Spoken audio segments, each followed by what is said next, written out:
दोपहर के ठीक 12 बजे लखनऊ का सबसे वीआईपी इलाका गोमती नगर एक बैंक के बाहर गोलियों की तरतराहट गूंजती है। एक हंसती खेलती बैंक मैनेजर सड़क पर खून से लथपथ होकर गिर जाती है। लेकिन असली सनसनी तो अभी बाकी थी। कातिल कोई अनजान शख्स नहीं बल्कि उसका अपना पति था और कत्ल करने के बाद वो भागता नहीं है। वो घर पहुंचता है, टीवी पर तेज आवाज में हनुमान चालीसा चलाता है और फिर घर के अंदर ऐसा खौफनाक चक्रव्यूह रचता है कि देखने वालों के रोंगटे खड़े हो जाते हैं। 20 तारीख की दोपहर आईसीआईसीआई बैंक में बतौर रिलेशनशिप मैनेजर काम करने वाली दिव्या मिश्रा को एक फोन आता है। बाहर एक टेम्पो के पास उसका पति मानस वाजपेयी खड़ा था। मानस खुद एसबीआई बैंक में ऑडिट का काम करता था। दोनों की शादी को 10 से 12 साल हो चुके थे, लेकिन पिछले कुछ समय से दोनों के रिश्तों में खटास आ चुकी थी और वो दोनों अलग रह रहे थे। दिव्या जैसे ही बैंक के बाहर कदम रखती है, दोनों के बीच बहस शुरू हो जाती है और देखते ही देखते मानस अपनी जेब से पिस्टल निकालता है और एक के बाद एक 2 गोलियां दिव्या के सीने में उतार देता है। दिव्या वहीं पर ढेर हो जाती है, लेकिन कातिल के चेहरे पर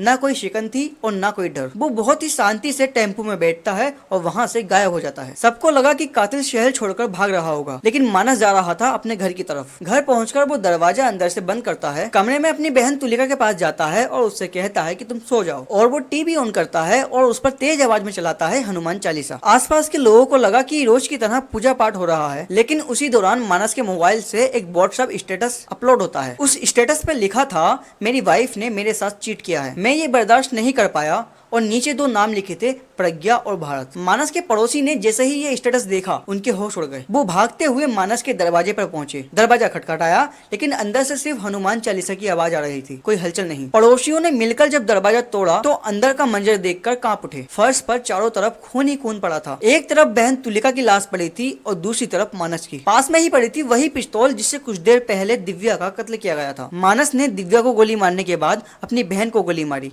और उसके बाद अपने सर में गोली मारकर आत्महत्या कर ली। लेकिन सवाल ये उठता है कि मानस ने अपनी मासूम बेकसूर बहन को क्यों मारा? जांच में सामने आया कि बहन मानसिक रूप से बीमार थी। शायद मानस के मन में ये विचार आया कि उसके जाने के बाद इस दुनिया में उसकी बीमार बहन का ख्याल रखने वाला कोई नहीं बचेगा, और इसी सनक में उसने अपनी बहन की भी जान ले ली। पुलिस ने मौके से मोबाइल, सीडीआर और सारे डिजिटल एविडेंस जब्त कर लिए हैं, लेकिन सवाल अब भी बरकरार है, वो प्रज्ञा और भारत कौन है जिनका जिक्र मानस ने अपने आखिरी मैसेज में किया था? क्या 10 साल की शादी में इतना अविश्वास बढ़ चुका था कि बात 3 मौतों तक पहुंच गई? पढ़े लिखे अच्छे पदों पर बैठे लोगों की ये दर्दनाक दास्तां हमें सोचने पर मजबूर करती है कि जब रिश्तों में संवाद खत्म होता है और शक हावी होता है तो उसका अंजाम कितना भयानक हो सकता है। इस पूरे केस पर आपकी क्या राय है, कमेंट में जरूर बताएं। क्राइम से जुड़ी ऐसी ही कहानियों के लिए चैनल को सब्सक्राइब करें। धन्यवाद।